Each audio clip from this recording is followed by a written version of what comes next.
కంపెనీకి. ఇంకా నిజంగా సౌత్ తెలంగాణలో కూడా కాంగ్రెస్ వాళ్ళు జాగ్రత్తగా ఉండరు.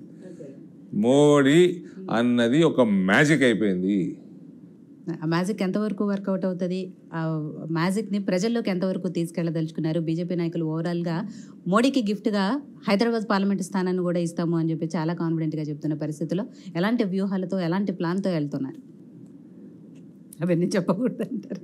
లేదు, నేను చెప్పాలా అని ఆలోచన చేస్తున్నా.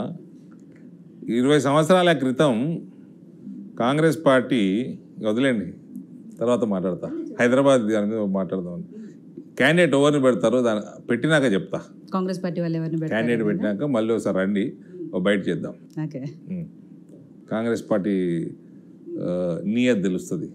Okay, self destruction, self goal Congress party. అదే దాంట్లో ఉన్నారా లేదా ఏమన్నా మారిందా చూద్దాం. సో ఓవరాల్గా దేశవ్యాప్తంగా మోడీ గారు అండ్ తెలంగాణలో మీరు 17 స్థానాలకు సంబంధించి ఏం ప్లాన్ చేసుకుంటున్నారు, ఎలా ఉండబోతున్నారు, ఎంత కాన్ఫిడెంట్గా ఉన్నారు? ఈ దేశానికి కొన్ని మేజర్ డెసిషన్స్ నేను చెప్పినట్టు UCC, population control, NRC, CAA ఇవన్నీ చాలా అవసరం. రజాకర్ సినిమా ఒకటి వచ్చింది, 370 సినిమా వచ్చింది, కేరళ స్టోరీ వచ్చింది, కాశ్మీర్ ఫైల్స్ వచ్చింది. ఇది ఏమి చరిత్ర కాదండి, ఇదేం చరిత్ర కాదు. ఈ చరిత్ర మీద సినిమాలు తీసిండ్రు, కానీ ఇవాళ ప్రజెంట్ డేలో సందేశ్ ఖాళీలో అదే అయింది. సందేశ్ ఖాళీ బెంగాల్లో అదే జరిగింది హిందువుల మీద.